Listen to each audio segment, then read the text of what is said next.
Hello বন্ধুরা, আমি সোনালি।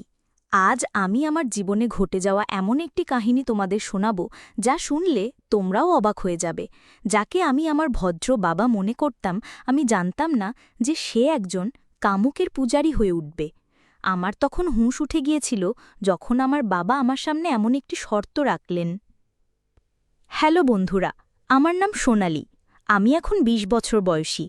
আমার গায়ের রং ফর্সা এবং আমি দেখতে বেশ সুন্দর। আমি আমার শরীরকে সম্পূর্ণ ফিট রাখি। আমার বডি একদম চমৎকার।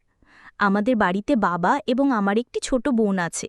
আজ থেকে ২ বছর আগে আমার মায়ের মৃত্যু হয়েছিল, তাই আমার বাবা নিজেকে খুব একা অনুভব করতে শুরু করেছিলেন।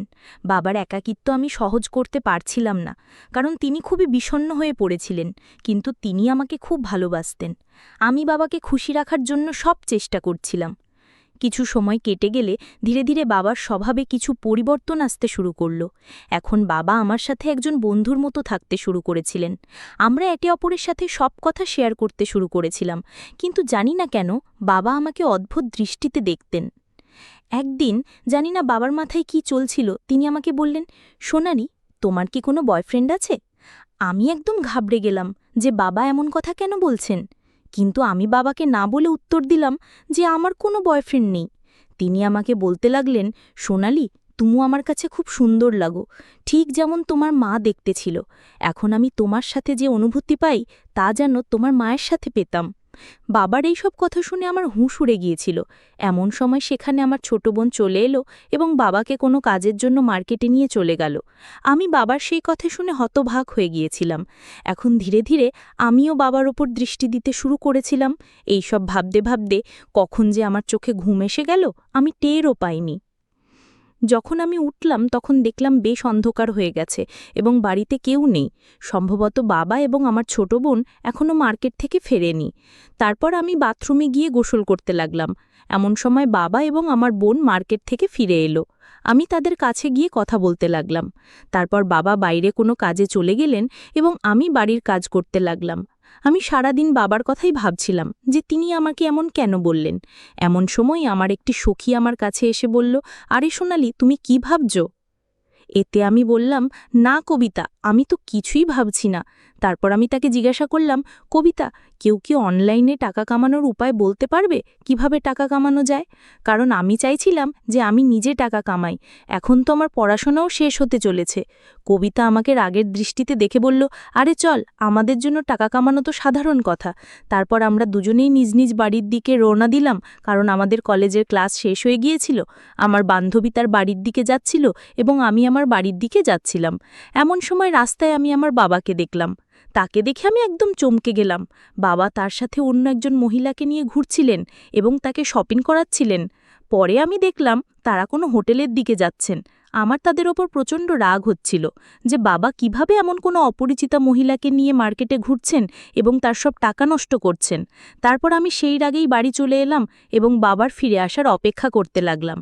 আমি আমার ছোট বোনকে কোনো কথা বলিনি, যাতে তার মনে আমাদের বাবার প্রতি কোনো খারাপ ধারণা না আসে। তারপর সন্ধ্যার সময় যখন বাবা বাড়ি ফিরলেন তখন আমি তার রুমে গেলাম এবং দেখলাম তিনি টিভি দেখছেন। আমি তাকে জিজ্ঞাসা করলাম, বাবা, আপনি মার্কেটে কার সাথে ঘুরছিলেন?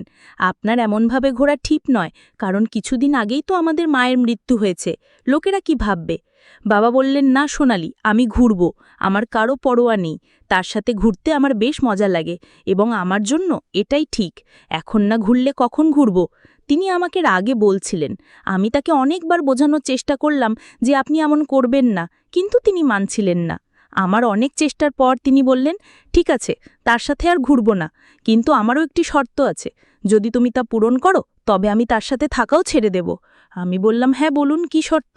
বাবা তৎক্ষণাৎ বললেন, যেভাবে সে আমার সাথে ঘোরে আজ থেকে তুমি আমার সাথে ঘুরবে এবং আমার প্রয়োজনও পূরণ করবে। আমি তাকে বললাম, না, এটা হতে পারে না। আমি কেন এমন করে আপনার সাথে ঘুরতে যাব? তখন বাবা বললেন, তাহলে ঠিক আছে, আমাকে বোঝাতে হবে না, আমি যা করছি তুমি আমাকে বলো না। তারপর আমি বললাম, চলো ঠিক আছে, সন্ধ্যায় ভেবে বলবো। এতটা বলে আমি তার রুম থেকে আমার রুমে চলে এলাম এবং বসে ভাবতে লাগলাম। এখন আমি পুরোপুরি বুঝে ফেলেছি যে আমার বাবা আমার কাছ থেকে কি চান। বাবার কথাগুলো ভেবে ভেবে আমার টেনশন অনেক বেড়ে গিয়েছিল। আমি আজ পর্যন্ত এসব কিছু আশাও করিনি যে আমার বাবাও এমন কিছু করার কথা ভাবতে পারেন। আমার মনে হয়েছিল যে আমার বাবা খুবই ভদ্র মানুষ এবং আমাদের মায়ের মৃত্যুর পর বাবা ভালোভাবে আমাদের দেখাশোনা করবেন এবং আমাদের খারাপ সময়ে আমাদের পাশে থাকবেন। কিন্তু তিনি এখন থেকেই ভুল কাজ করতে শুরু করেছিলেন। এই সব কথা শোনার পর আমি বুঝে ফেলেছিলাম যে আমার বাবা নিজের সাথে সাথে আমাদের জীবনও নষ্ট করে দেবেন। এই সব কথা ভেবে আমার হৃৎস্পন্দন এত বেড়ে গিয়েছিল যে কেউ সামনে থাকলে সহজেই শুনতে পেত। তারপর আমার কয়েকদিন আগের কথা মনে পড়ল যে বাবা আমাকে কিভাবে দেখছিলেন। আমি পুরোপুরি বুঝে ফেলেছিলাম যে তিনি কি করতে চান। আমার কাছে খুব বড় সমস্যা ছিল যে এখন আমি কি করব। যদি আমি হ্যাঁ না বলি তাহলে সেই মহিলার খাতিরে নিজের সর্বনাশ করবেন এবং আমাদের জীবনও নষ্ট হয়ে যাবে। আমি বাবাকে এও বলতে পারিনি যে তিনি আমার সাথে স্বামী স্ত্রীর মতো থাকুন, কারণ দুনিয়ার চোখে তিনি আমার বাবা। তারপর হঠাৎ আমার মনে হলো যে হয়তো এই কথা ঘরের মধ্যেই থাকবে, এতে আমার ছোট বোনের জীবনও বেঁচে থাকবে এবং আমার বাবাও সঠিক পথে ফিরে আসবেন। এই সব ভেবে ভেবে আমি ঘুমিয়ে পড়লাম। তারপর যখন সকালে উঠলাম, বাবার ঘরে গেলাম। প্রথমে আমি বাবাকে অনেক বোঝালাম, কিন্তু তিনি আমার একটি কথাও শুনতে রাজি ছিলেন না। তারপর আমি তাকে বললাম, ঠিক আছে বাবা, আমি আপনার শর্ত মেনে নিচ্ছি, কিন্তু আগে আমরা শপিং করব। তারপর আমি বাবাকে বললাম যে এই কথা বাইরে কেউ জানতে পারবে না এবং আপনি আজকের পর কাউকে সাথে দেখাবেন না। তিনি বললেন, ঠিক আছে ঋতিকা, আজকের পর তুমি যেমন বলবে আমি তেমনই করব।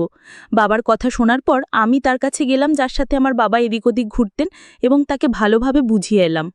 তারপর বাড়ি এসে আমি আমার ছোট বোনের কাছে গেলাম এবং নাস্তা বানাতে লাগলাম, কারণ আজ রবিবার ছিল, তাই আমাদের কোথাও যেতে হয়নি। তারপর আমি, আমার ছোট বোন এবং বাবা নাস্তা করলাম এবং তারপর আমি আর বাবা শপিং করতে বেরোলাম। মার্কেটে গিয়ে বাবা আমাকে কাপড় কিনে দিলেন এবং নিজের জন্য কিছু কাপড় কিনলেন। সাথে আমি আমার ছোট বোনের জন্য একটি ড্রেস কিনলাম। তারপর শপিং করে আমরা একটি রেস্টুরেন্টে গেলাম এবং সেখান থেকে খেয়ে বাড়ি চলে এলাম। তারপর সন্ধ্যা হতে না হতেই আমার বাবা আমাকে বলতে লাগলেন, চলো এখন তোমার শর্ত পূরণ করো। তখন শর্ত অনুযায়ী আমি আমার কাজ করতে লাগলাম এবং বাবার সব কাজের খেয়াল রাখতে লাগলাম। সেই দিনের পর থেকে আমি বাবার সাথে একদম স্বামী স্ত্রীর মতো থাকতে লাগলাম। আমি বাবার একদম স্বামীর মতো যত্ন নিতাম এবং তিনিও আমার একদম স্ত্রীর মতো যত্ন নিতেন। তারপর আমাদের জীবনে যা হওয়ার তা হয়ে গেল। এখন আমার বাবা বেশ খুশি এবং আমিও পরিস্থিতির সাথে তাল মিলিয়ে বদলে গেছি এবং নিজেকে খুশি রাখতে শুরু করেছি। এখন আমার বাবা অনেক বেশি সঠিক পথে ফিরে এসেছেন। তিনি কারোর সাথে ঘোরাফেরাও করেন না, শুধু অফিসে যান এবং বাড়ি এসে আমার সাথে একদম স্বামী স্ত্রীর মতো থাকেন। এইভাবে আমরা সবাই খুশি খুশি আমাদের জীবন কাটাচ্ছি। আপনারা সবাই আমাকে ভুল বুঝবেন না। আমাকে বাধ্য হয়েই বাবার সব কথা মেনে নিতে হয়েছিল, কিন্তু এতে আমার কোনো ক্ষতি হয়নি, কারণ যদি আমি বাবার যত্ন না নিই তাহলে কে নেবে? প্রায় 5 মাস পর আমার চাকরির জয়নিং লেটারও চলে এলো এবং আমি সেখানে চলে গেলাম। এখন আমাদের পরিবারও ভালোভাবে চলছে, আমাদের বাড়িতে সবাই খুব খুশি। যদি আমি সেই দিন বাবাকে বোঝাতে না পারতাম তাহলে আর জানি না বাবা কোথায় কোথায় তার ভুল সম্পর্কগুলোকে এগিয়ে নিয়ে যাচ্ছিলেন এবং নিজের সাথে সাথে আমার আর আমার ছোট বোনের জীবনও নষ্ট করে দিচ্ছিলেন। এইভাবে আমি আর আমার বাবা একদম স্বামী স্ত্রীর মতো থেকে আমাদের বাড়িকে বাঁচিয়ে ফেলেছি। আর আগের কথা তো আপনারা বুঝতেই পারছেন, সেটা তো আপনারা সবাই জানেনই। তাই আমার প্রিয় বন্ধুরা, যদি আপনাদের আমার এই ভিডিওটি পছন্দ হয়ে থাকে তাহলে চ্যানেলটি সাবস্ক্রাইব করে ফেলুন এবং বেল নোটিফিকেশন অন করে দিন। একটি সুন্দর কমেন্ট করে জানান যে আমার গল্পটি আপনাদের কেমন লেগেছে। কাল দেখা হবে আরও একটি নতুন ভিডিওতে।